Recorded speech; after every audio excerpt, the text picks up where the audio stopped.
Donc c'est-à-dire que le politique annonce des choses à la télé et derrière fait surtout rien parce que du coup il veut se fâcher avec personne. Et aujourd'hui en France il y a un changement de paradigme, c'est qu'en fait les gens se sentent plus protégés. Effectivement le socle de l'État c'est de protéger les citoyens. C'est les citoyens à un moment on dit on arrête de se faire justice nous-mêmes parce qu'on a confiance en l'État pour nous protéger. Très bien. Aujourd'hui qu'est-ce qui se passe? C'est l'inverse. Les citoyens se sentent plus protégés. Des fois faute d'intervention de police dans les temps, du coup, ils se font justice eux-mêmes, entre guillemets, ils se défendent.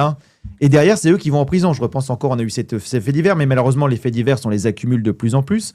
Où il y a eu cette personne qui était victime avec sa copine d'un carjacking.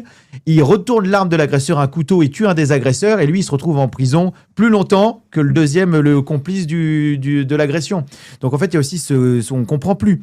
On se dit, mais dans quel monde on vit, évidemment, comment on peut faire confiance? Parce que derrière, effectivement, il y a quelque chose qui a été cassé. Moi, les plus anciens me disaient avant, les policiers avaient la chance de connaître les quartiers où ils travaillaient. Ils connaissaient les gens, ils avaient des relais, etc. Et aujourd'hui, les policiers sont démunis parce qu'on les traite par statistiques, on les traite par tableau Excel. Et derrière, ils disent, nous, on ne peut plus faire notre travail de policier, protéger les gens. Ce qui fait qu'il n'y a rien de plus agréable quand on est policier de se dire, on a arrêté un criminel, on le présente à la justice et maintenant, on va faire. Et malheureusement, pour souvent beaucoup de choses des fois pas aussi graves, juste qui polluent le quotidien des gens, des incivilités, les personnes qu'on a pris en flagrant délit se retrouvent dehors avant qu'on ait fini de taper la procédure. Les gens n'ont plus peur d'attaquer les policiers et même, il y a des fois, ils prennent avec humour. Je repense à cette anecdote d'un collègue CRS qui avait été déployé sur une opération coup de poing dans une cité pour lutter contre le trafic de drogue. Le dealer était venu les voir en disant c'était pas le dealer, il a dit « Vous êtes là jusqu'à quand, monsieur le CRS ?» Je vais pas vous le dire. Non, mais dites-le nous, parce que nous, on veut que votre séjour se passe bien. Voilà, on va être là pendant 1 mois. Très bien. Vous inquiétez pas, pendant 1 mois, vous allez être tranquille. Voilà.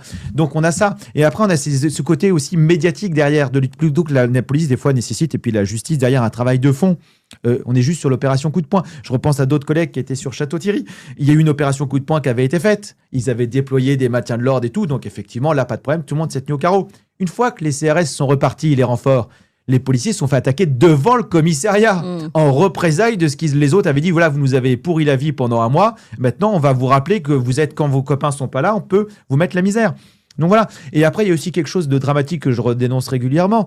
Mais c'est les statistiques de la délinquance qui sont des fois falsifiées pour des besoins politiques. Mais malheureusement, les policiers sont déployés par rapport à ces statistiques de la délinquance. Et je repense toujours à ce qui s'était passé à Marseille. La délinquance baisse tous les ans. À un moment, elle va finir en chiffre négatif. Mais juste après la publication des chiffres de la délinquance, règlement de compte à la Kalachnikov dans la cité.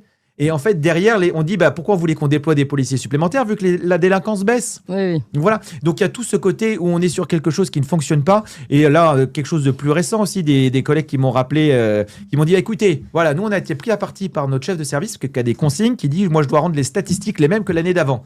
Il dit vous, les statistiques baissent, j'ai moins de garde à vue et moins d'interpellations. Réponse des policiers, évidemment, on a sécurisé le quartier, soit la délinquance s'est déplacée, soit non, vous êtes des mauvais travailleurs, donc je vais vous sanctionner.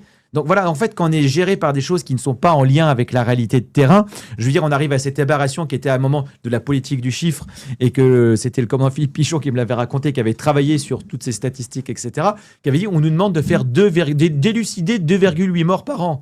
Il a dit même, on se rend même plus compte qu'on a déshumanisé le truc. Ils avaient dit, mais qu'est-ce qu'on fait du 0,8 On se le partage comment? On a 2 ou 3 morts, mais 0,8 c'est compliqué.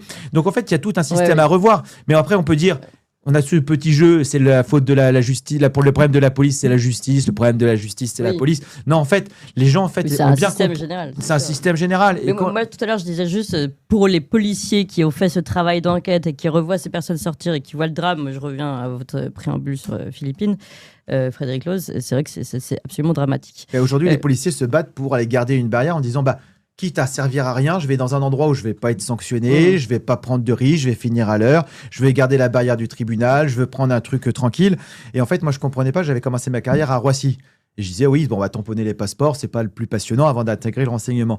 Et il y en a qui étaient très contents. Ils ont dit, mais tu comprends pas, on a la clim l'été, on a un public avec des gens polis, on finit à l'heure. Et du coup, on a plus envie de s'embêter. On a connu le terrain, en fait. Et encore à l'époque, on n'avait pas tout ce qu'on a subi ces 15 dernières années. Là, voilà.